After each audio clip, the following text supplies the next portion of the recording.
King Matthias, Hungary's Renaissance king. If you ask most people to name a Hungarian king, they will most likely give you King Stephen. If you push for another, you quite likely will get King Matthias because of all the stories about him, most of them legends rather than history.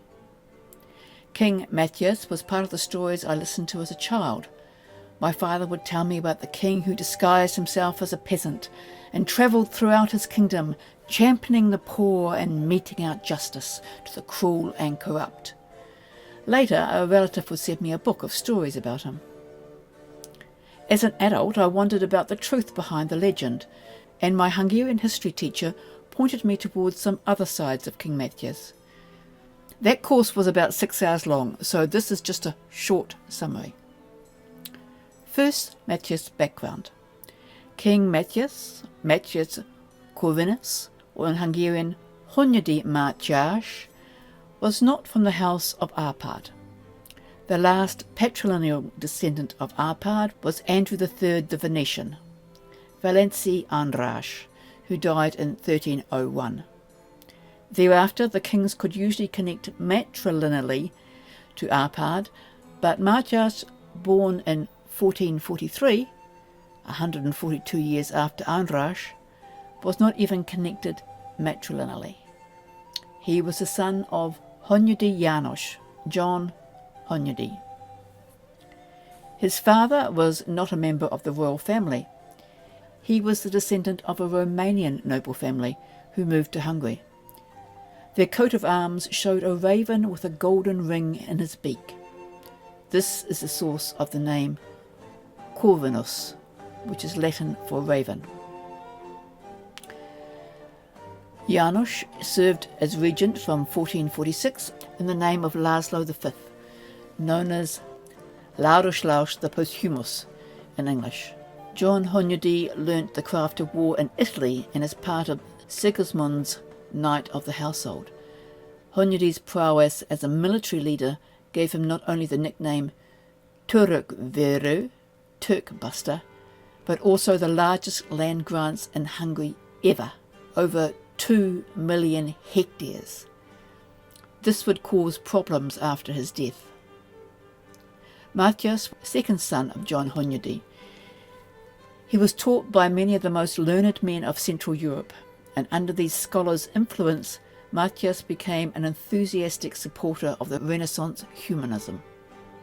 He learnt several languages and was said to have spoken Hungarian, Latin, Italian, Polish, Czech, Romanian and German.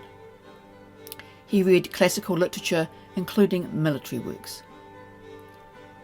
Despite imprisonment and the execution of his elder brother for allegedly plotting against King László less than a year before, Matthias was elected king in 1458. At that time he had not yet reached his 15th birthday. So, how did this king with an unusual backstory do? Very well, actually. He started with financial reforms, closing many of the old tax loopholes. And although 85% of the tax was borne by the peasants, this was actually a great improvement to what it was earlier. Peasants and non-nobles were also more likely to receive a fair trial under Matthias, which may have been the source of the epitaph Matthias the Just, Igazságos Mátyás. And it was said that when Matthias died, so did justice. But by the end of Matthias' reign, Hungary's income was almost 1 million gold florins, similar to that of France or Burgundy. With that money, he augmented the old army units based around a noble or clergyman with a multinational mercenary force, well trained and loyal to him, as long as they were paid. We're talking about 20,000 soldiers by 1470. These were later known as the Fekete Sereg, the Black Army. Most wore black armour, which was one possible source of the name. The total army, including the Fekete Sereg, Banderel soldiers from the conquered and allied territories, could have numbered nearly 90,000 when required. Officially, Hungary was defending Europe from the Ottomans, and that they did.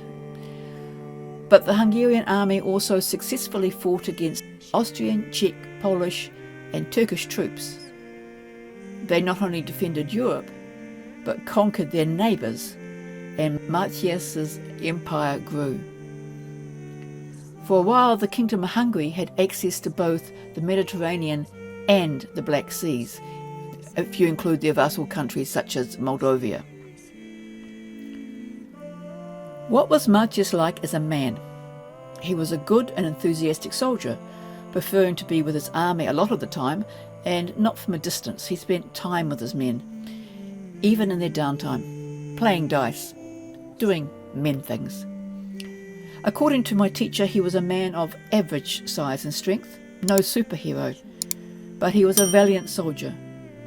But on the other hand, he was also strong-willed, determined, quick to anger, insatiable, resplendent, and cruel. All of which would help his success as a king, but it doesn't sound much like the humble and fair king of the storybooks.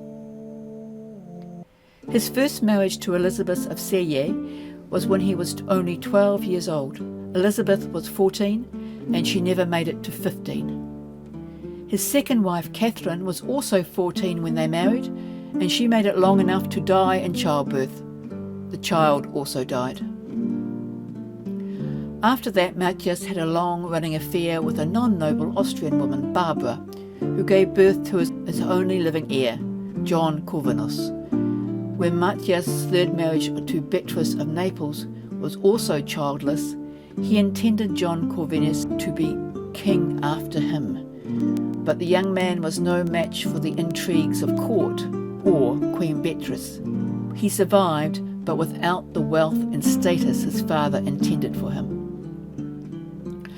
But Matthias was more than a king well versed in warfare. He was also intelligent and widely educated, and he had an educated Italian third wife. Under his reign, Hungary became the first country outside of Italy to embrace the Renaissance. Matthias enjoyed the company of humanists and had lively discussions on various topics with them. His outlook drew many scholars, mostly Italians, to settle in Buda. Under his rule, Renaissance-style buildings in Buda and Visegrad were constructed. 2 new wings and a hanging garden were built on the royal castle in Buda. In Visegrad, the palace complex was reconstructed in late Gothic style, with Italian Renaissance architectural style for decoration.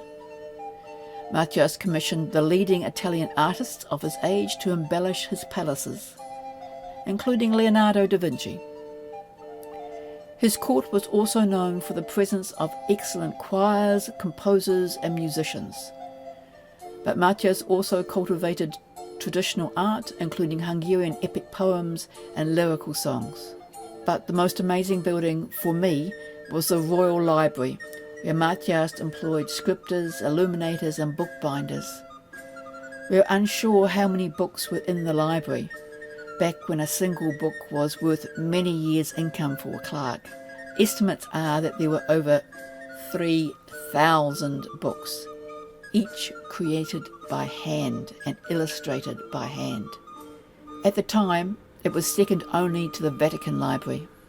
Sadly, the books were stolen and taken to Istanbul after the Hungarian defeat by the Ottomans at the Battle of Mohacs in 1526. Today, only 216 volumes survive. So that's an overview of Matthias, king, soldier and scholar, who created a golden age in Hungary, but didn't actually wander around in disguise helping his peasants.